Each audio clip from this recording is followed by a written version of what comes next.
Hello and welcome to the NDTV Dialogues, a conversation of ideas. On this episode, we're very happy to have a special panel of women parliamentarians from across South Asia. We're joined by Meenakshi Lekhi, MP from the BJP. Also with us, Ms. Chandrani Bandara, Minister of Women and Child Affairs from Sri Lanka. Also with us is Nahid Farid, a young MP from Afghanistan. Maiza Hamid, a young legislator from Pakistan. And also Chaya Sharma Pant, MP from Nepal. Thank you all very much for coming in on the NDTV Dialogues. It's great to have a panel of women parliamentarians from across South Asia. It's great to have all of you together. But it's fascinating because when I talk to an MP from India and a legislator from Pakistan, what do you think are the things that unite you at a time when both of you, of course, are from very different countries with very different political agendas at the moment? What do you think? What do you see in common, say, with the MP from Pakistan? Or the MNA from Pakistan? I think women all over the world are same in their approaches to life. Certain ideas and things are more material to them than men would pay attention to. And there is a kind of bonhomie between the ladies which binds them all together, no matter how fiercely contesting they may sound otherwise in life. So I said the problems are global, but solutions are very, very local. So solutions of Southeast Asia or South Asia or Asia for that matter are going to be more localized, and problems, say domestic violence, sexual violence, discrimination, equal pay, those are issues which run across the world, and all women go through all those issues. So for anyone to enter politics, the challenges are also identical no matter which part of the world you live in. So what binds us together is, I think, a kind of faith in their destiny and a faith in ourselves, which brings us all together. And because each one's gone through a certain rigmarole of life and has achieved in whatever respective perspectives from different countries, and faith that we can make a difference and we can change the world around. So I guess these are the things. Maiza Hamid, come in here. When you look at very different women politicians, the woman MP from India, different experiences, but what do you find in common? And recently in India, there's a controversy because it was said that a woman MP said, oh, we sit and joke about saris. And often women say, you know, we shouldn't be trivialized. We're not about clothes and shopping. We're about more. First of all, I'd like to say Assalamu alaikum to all the youth in your program. Yes, women are obviously stereotyped with the kind of appearance they put on as when they're in public life. But I think we need to stand up for it, and I think the media need not to highlight what we wear and how we dress. Rather, they should highlight more of what we legislate, what kind of work we do in our constituency, what is our outreach, so that more people would know what politics is all about. All the young people I meet in my area, they always ask me, what do you people do? So I'm always telling them to use social media or Twitter, and they are on mobiles these days, to see what everyday activities we do, how we legislate, how do we reach our constituents. So I think there is a disconnect between the young people, young women particularly, and the young politicians in Pakistan, and I believe in India also.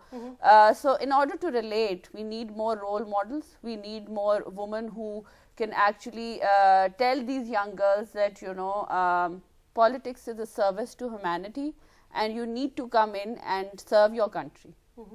Ms. Bandara, if you can come in, because it's interesting that across South Asia, we've had a tradition of very strong women leaders. In fact, we've beaten America, which has never had a woman president, and Sri Lanka, Pakistan, India have all had very strong women leaders. Yet, there is that larger disconnect where she talked also about young women. There's a larger disconnect when we see our records, say, in violence against women, or when we see the fact of women empowerment in terms of in their homes or in the workplace. Why do you think there's that disconnect? Actually, in Sri Lanka, we have produced the first Prime Minister in the world, a woman Prime Minister. And where women are concerned, I think we face the same problems in all over the world. I think where harassment is concerned, violence is concerned, all that. And in Sri Lanka, actually, as the minister now, we have started so many programs where we go to areas and have awareness programs to reduce these problems. And I think we have to be close, more close, to work more closely with the people and to understand the way they think and to accommodate all that. And if we do that, I think more often and be with the people and do more work, I think we can reduce the things. And this has to come from the education, right from the bottom, I think. We'll be starting this education in our schools from the year 1 itself. We have now agreed, the government has agreed to do that. So that education also should go along with it. So where we can reduce all these problems. That's interesting, because you're saying it's not going to trickle down. It really has to begin from bottom up, in a sense. Nahid Farid come in as one of the youngest MPs from Afghanistan, and I'm sure many people are asking you, oh, Afghanistan, we hear so many different stories about it. We hear how women are repressed, and education, and the Taliban had said that women should not study. How do you challenge the stereotypes just by being in Parliament? First of all, thank you for having me here. Actually, you draw a picture of women during Taliban. We have no access to education, to health, to basic rights that a woman, a person, a human being should have. But now, the same girl that had no access to education, no right to get out even for walking, is the member of the parliament. And I'm the representative of millions of those girls and women that have a different life right now. But this different life has another side, which is insecurity and problems and challenges and violence that we face, the cultural barriers that we have in Afghanistan. And I'm here to advocate actually two things. The first thing is that, you know, if we want democracy in the region, if we want everybody to participate in every processes, not only political process, in every process of the society, we should bring participatory democracy. We should bring everyone on board, all minorities, all women. We shouldn't just think about our own political agendas. And without bringing stabilization to Afghanistan, we cannot bring democracy to the region. And all of us are responsible for that fact. The other issue is the issue of women, as I touched upon it. How did you get into politics? Why did you get into it? Why and how? When you are from the background that you had no right to get yourself outside of the home, and then you have the ability. A path opens in front of you. A door opens, and when the door opens, when you get out, when you study, as I did, then you go to the college and study law. Then you see that you open the door. Then you should keep that door open for the next generation. That's why I'm there, and I'm keeping that door open for the next generation. And I'm sure many will be Nahid Farids and will pass that door. That's great. Chaya Sharma ji, if you could come in. In Nepal, there are interesting different challenges, of course, also after the recent earthquake. Do you feel as a woman politician, and this has been debated, that women's rights should be seen as a human rights issues? Why should only women look at what women's issues are? But when we talk about issues of trafficking, and that's been a major problem across happening from your country and to India, do you feel that there is perhaps some issues that are just being seen as women's issues, so they're not taken seriously, they're not taken as mainstream political priority? And that's again a problem across South Asia, across the world, really. Yes and no, because the issue of human trafficking has been taken up quite seriously now. The reason being, the country is slowly getting, everybody is moving out of the country. The youths are moving out. Like every day we have almost 1,500 to 1,700 migrant workers who are going outside the country for jobs. Women are leaving the country, and through agents. These are challenges. Like even for human trafficking, the biggest challenge is, first of all, we have to be able to provide them with jobs. Employment has to be there. Another reason, like everybody wants a better life. And the other reason is there's too much of agents who are, luring the young women in the districts, cashing on the poverty, cashing on their social background, and especially after this the earthquake has also been a big challenge, because people are being homeless almost, and still we have not been able to really build up and reconstruct and give them back their life after that. So yes, human trafficking is a big challenge. Nevertheless, there are outstanding NGOs who are doing great work. In fact, has won a CNN Hero also in addressing this issue of the human trafficking. And the government has brought out various legal reforms and policies, but the biggest challenge is implementing that, monitoring those policies, and giving them jobs. So I think until and unless there is some economic empowerment a woman has, these things are going to continue. Of course, not in the gravity as it used to be, but more and more people are being realized, they are realizing, they're coming back and getting into little enterprises, creating their own enterprises. But it's very surprising, and you raise this question.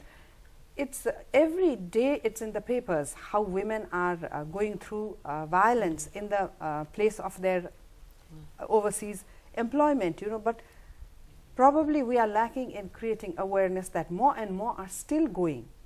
No, this incident just happened in India when, again, because of a diplomatic protocol, that the people were allowed to go. So in that sense, perhaps, as I said, mainstream political agenda to make sure that people who are guilty of violence against women can't get away. But I just want to open this up to the audience, and I'd just like to throw one figure out. It's interesting that there are more women MPs in Afghanistan than there are in India, percentage-wise. So that's one statistics that's one statistic we must fix. But I think Madhurima had a question.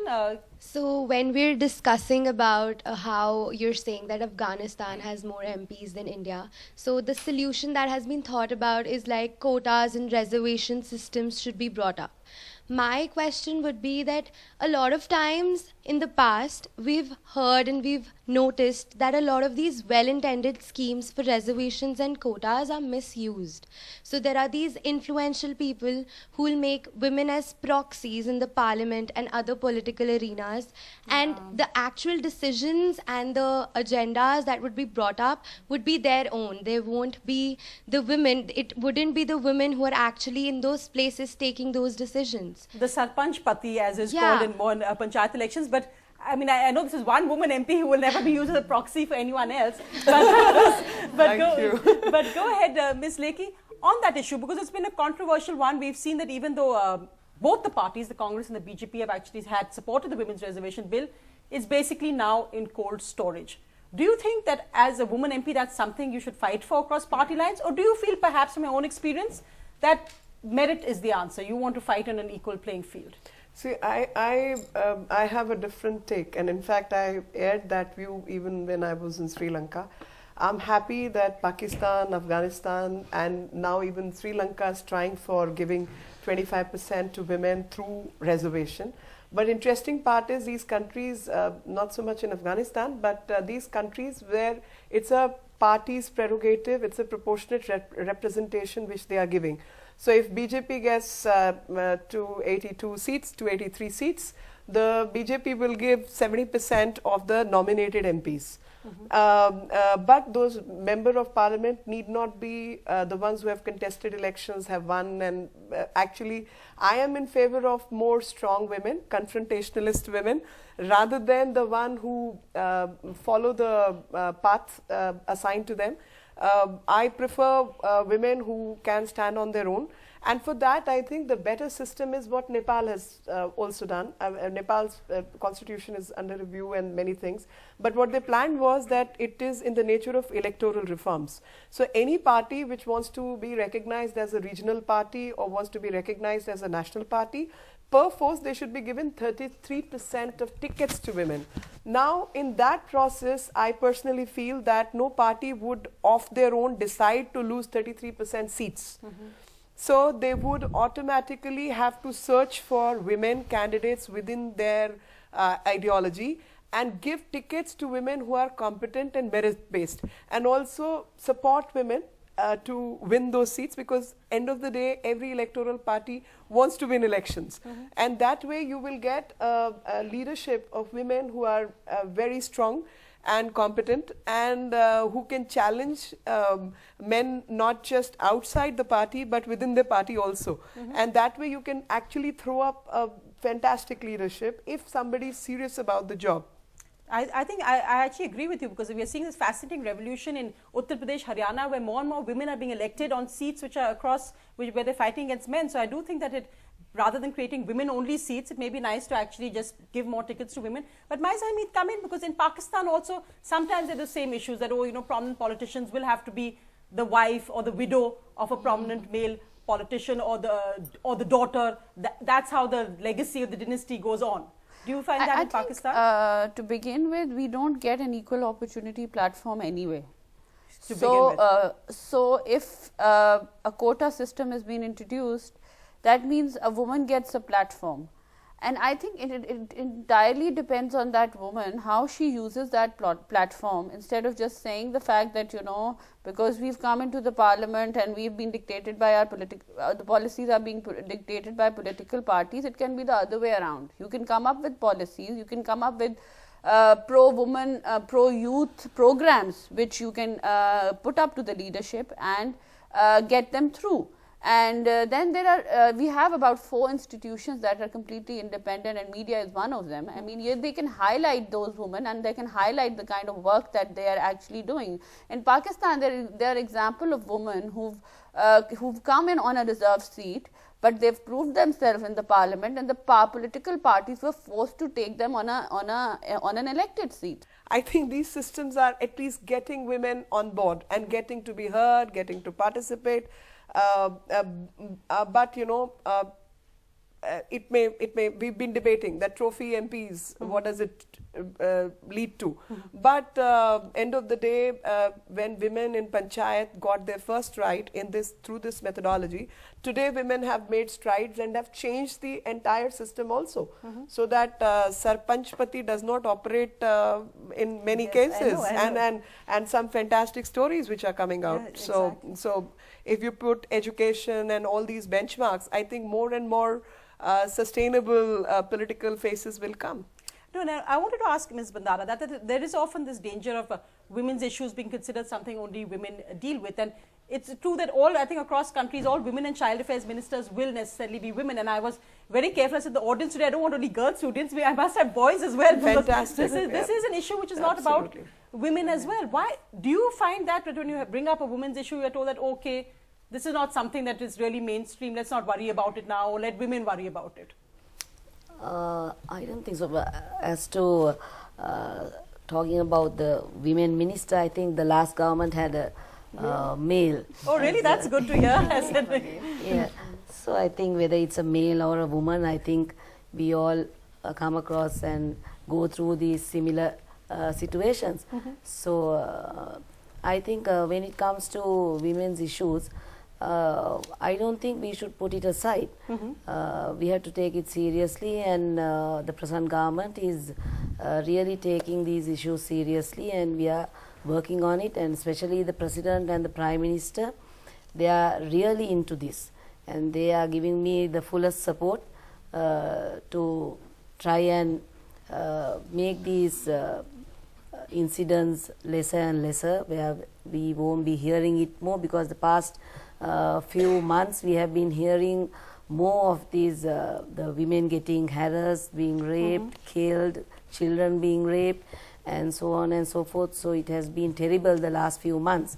So always the media points the finger at the minister, saying, what are you doing? Are you deaf? Are you blind? Can't you see this? So it's not that we are not doing anything, but I think the